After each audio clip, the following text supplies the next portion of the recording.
Welcome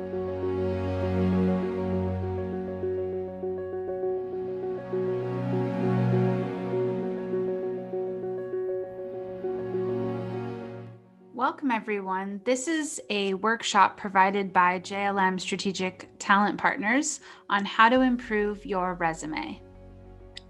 The goals of today's workshop: first and foremost, we want to give you a snapshot of the current market, as well as help you understand the importance of branding.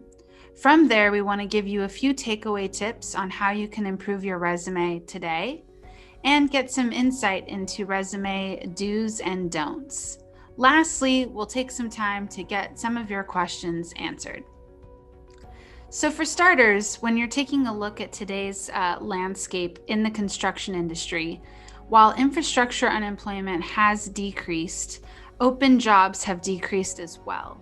As of September, 71% were unemployed, but there were only 201,000 open jobs in the industry. The number of average job applicants for a position has also decreased over time. As of 2018, there were typically only around 29 applicants per job. So what does this mean for you? It really stresses the importance that a quality resume is now more important than ever. And what we found through our research is that 40% of resumes do not include the proper project experience that needs to be listed that companies seek. There's also a rise in pre-screen qualifications, which has led to less job applicants, but stronger and more competitive candidates. So bottom line, you need a really strong resume with project experience that brands yourself and makes you the candidate to choose. So how would you go about branding yourself, and why is it important? I like to think about that movie Legally Blonde. Hopefully I'm not dating myself too much with this one.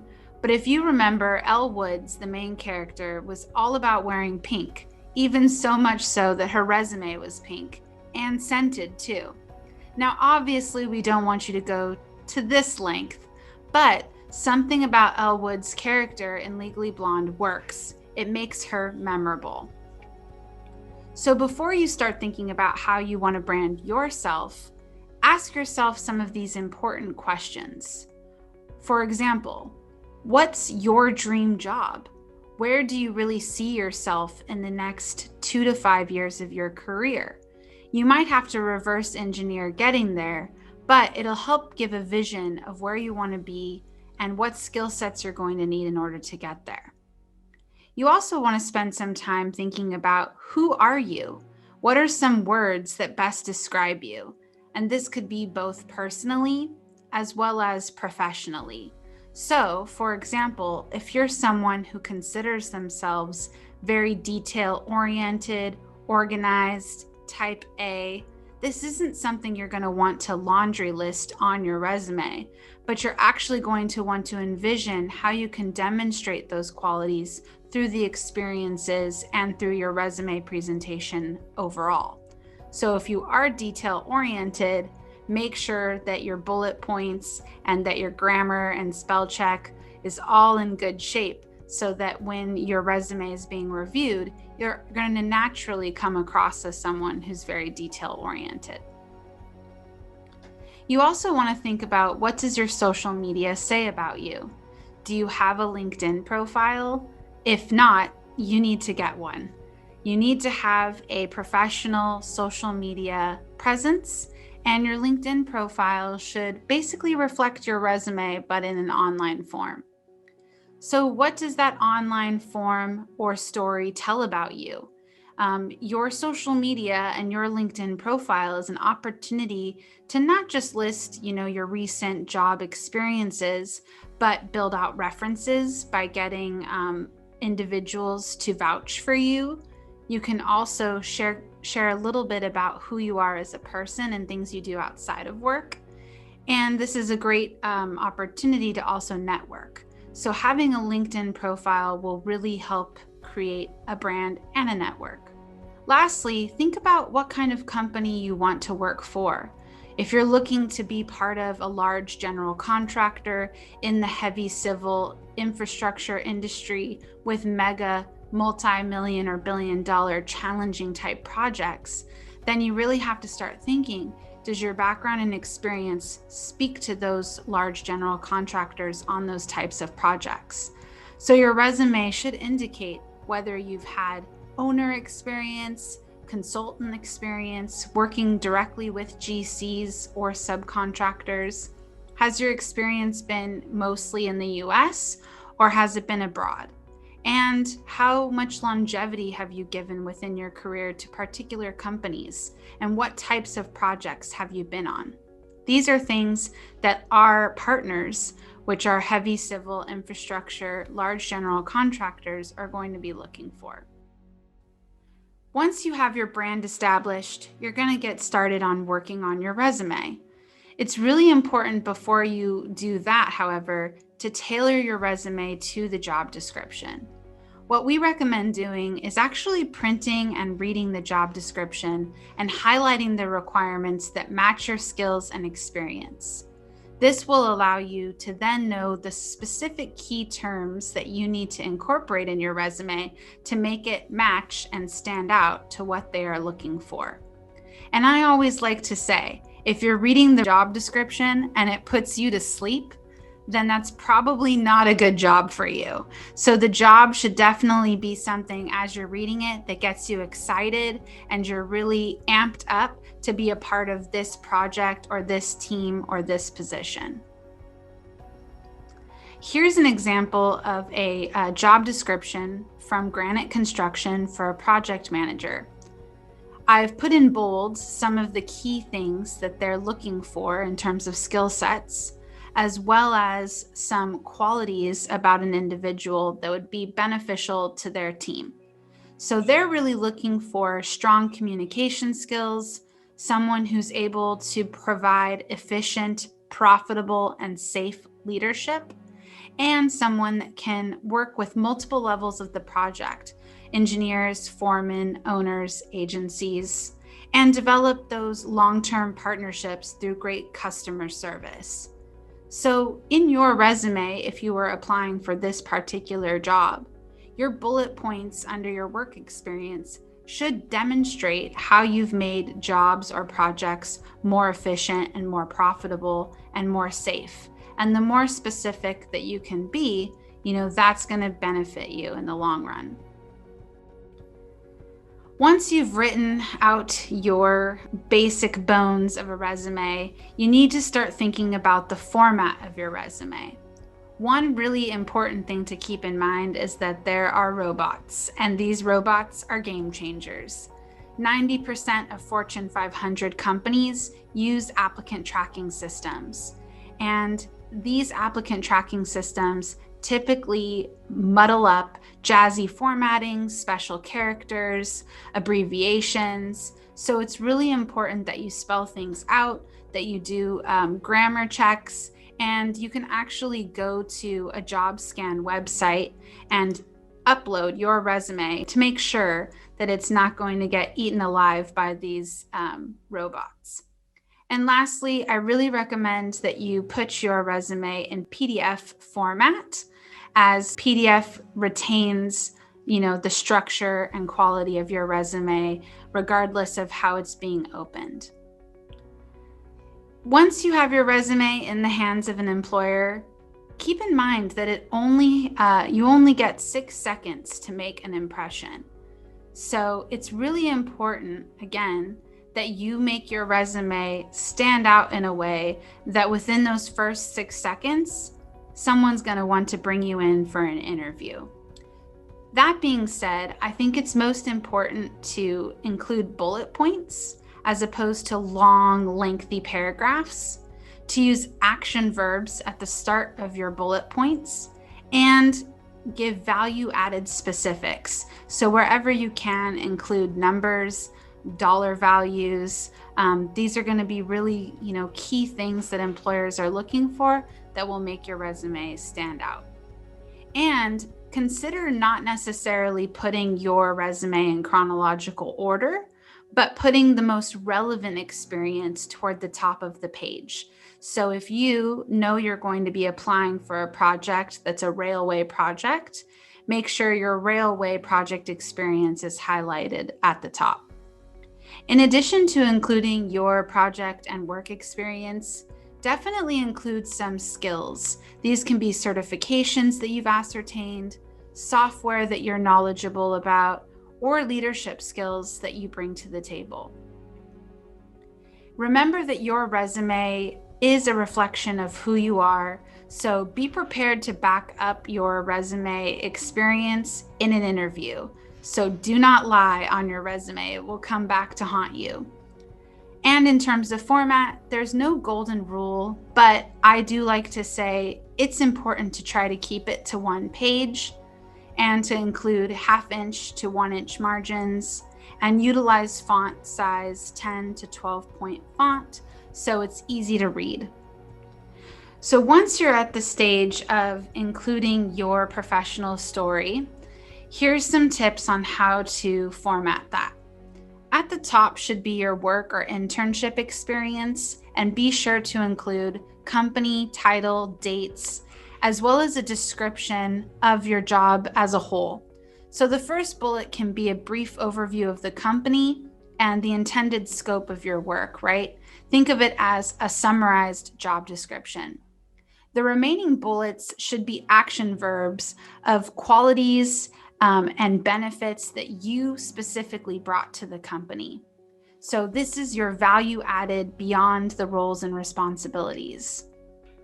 In your work and internship experience, when you're thinking of those action verbs and the value added beyond the roles and responsibilities, limit these to your top 5 to 8. Anything more than that, and it's probably overkill and not going to be read. Anything less than that, and they'll start to wonder, well, what did you really do with the 8 hours and 40-hour work week that you had?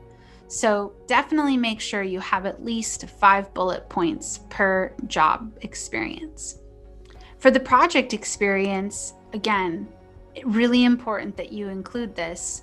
Make sure to list out the company, the role that you had on the particular project, the dates of that project, and again, a brief description of what you contributed on the project, as well as the project type and value size.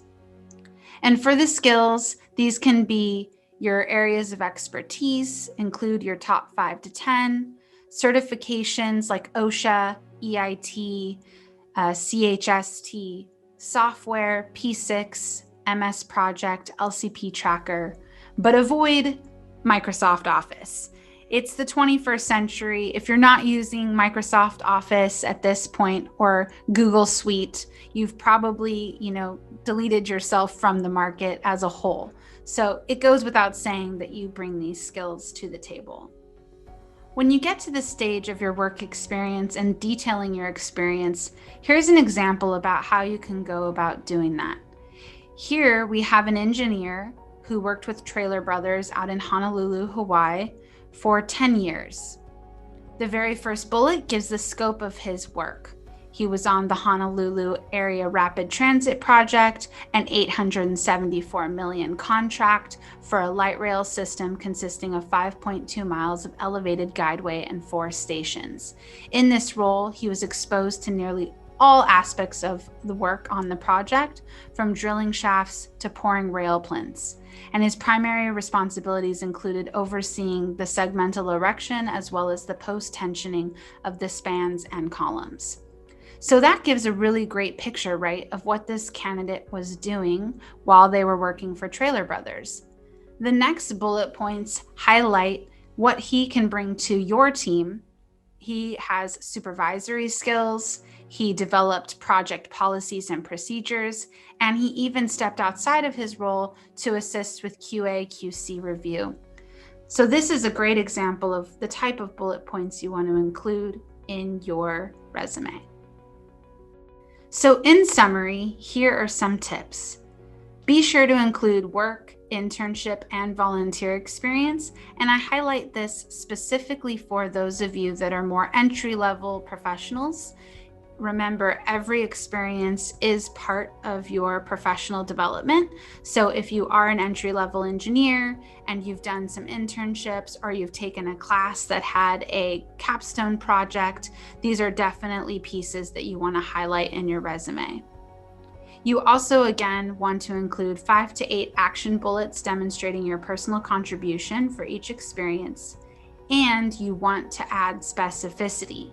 So don't be generic, don't give a laundry list of your attributes, prove it to me, and don't sell yourself short. This is your time to shine, so you can brag all you want as long as it's the truth. And lastly, don't forget to spell check. And my best recommendation for this is to get another pair of eyes on your resume before you start submitting it to employers. Have a roommate, a significant other, a parent, a good friend, a colleague, anyone else, get them to review your resume and make sure that it looks good. Here are some sample resumes. And what would you say works with this resume and what doesn't? What I find what works with this resume is they do have, lots of great experience. They've been a team leader, they've been a board member, they've been an ambassador. So I get to see that they are in these lead roles. However, the number of bullets doesn't really match the criteria that we were talking about earlier. So I would add additional bullets, and I would also make sure that everything is in alignment in terms of verbiage. So this is really good. What does work is they use action verbs like conducted, spearheaded, coordinated, and they also have that level of specificity, right? They spearheaded the fundraising of a $10,000 to support the future of university projects. So this is a pretty good example, but it just needs a little bit more detail. This is another example of a resume for a project manager. What stands out to me about this sample resume is they worked with large general contractors, Flatiron, Walsh, Kiewit. So this is someone I know is ready for the big leagues. They're going to be used to a large project environment that's probably, challenging and fast-paced and demanding. I also like that this one, again, continues to have the action verbs at the front of the bullet points. My one suggestion here would just be to, again, maybe be consistent with the number of bullet points per position. So if you have 4 bullet points for Flatiron, make sure that you have 4 bullet points for the other projects and companies as well. This is another example of how you can highlight your resume and keep it to one page once you have years of experience and you're really an industry expert. So you could start your resume at the top with some of your key qualifications. So 25 plus years of experience in safety management, experience with large capital improvement programs, and familiar with relevant public codes. Maybe, specific project delivery methods or specific certifications. This is what you would list at the top. And then your remaining accomplishments would be listed underneath. What doesn't work about this resume, however, is that it is in paragraph form. So again, if you only have 6 seconds to read this individual's resume, you might get bogged down with the hefty load of a paragraph format. So I do recommend utilizing bullets. Thank you for joining us at today's JLM workshop on how to improve your resume. If you'd like your resume to be reviewed by one of our relationship specialists, please feel free to contact us at 866-240-8607. We look really forward to working with you and getting you your next exciting project in the industry.